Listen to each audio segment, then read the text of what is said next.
ผลการแข่งขันบันเตะไซในสายคอนัดที่3พบกัน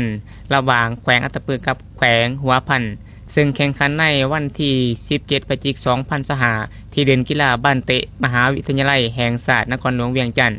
ซึ่งการแข่งขันทั้ง2ทีมแมนอยู่ในกลุ่มเดียวกันมีแต้มเท่ากัน3แต้มแต่ลูกได้เสียแขวงหัวพันดีกว่าแขวงอัตตปือแขวงหัวพันต้องการเสมอก็สามารถเข้ารอบ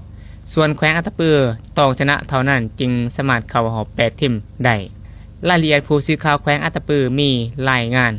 สำหรับผลการแข่งขันแขวงอัตตปือสามารถเอาชนะแขวงหัวพันขาดลอยด้วยผล3-0เฮ็ดให้แขวงอัตตปือผ่านเข้ารอบ8ทีมได้อย่างสบายซึ่งเครื่องเวลาทำอิฐทีมแขวงอัตตปือของบ้านได้ดีกว่าอย่างชัดเจนและลีนเกมบุกอย่างมั่นใจก่อนจะยิงประตูขึ้นนำในนาที10ด้วยการยิงประตูของหมายเลข14จากเล็กโตซาทองสวัสดิ์เฮ็ดให้แขวงอัตตปือขึ้นนำ1-0ต่อมาในเครื่องเวลาที่2แขวงหัวพันบุกอย่างหนักเกือบได้ประตูตีเสมอหลายครั้งแต่บ่สามารถผ่านเกมรับที่เหนียวแน่นของแขวงอัตตปือต่อมาหอดนาที79แขวงอัตตปือได้ประตูขึ้นนำเป็นประตูที่2โดยการยิงของหมายเลขเก่าคามินทุลเมีย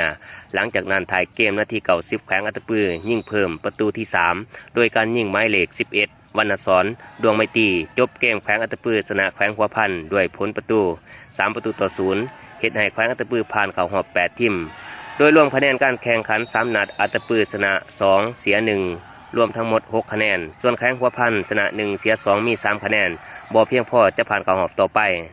สำหรับนัดถัดไปแขวงอัตตปือที่2ในสายคอจะได้ไปรอท่าพบกับที่1ในสายกอ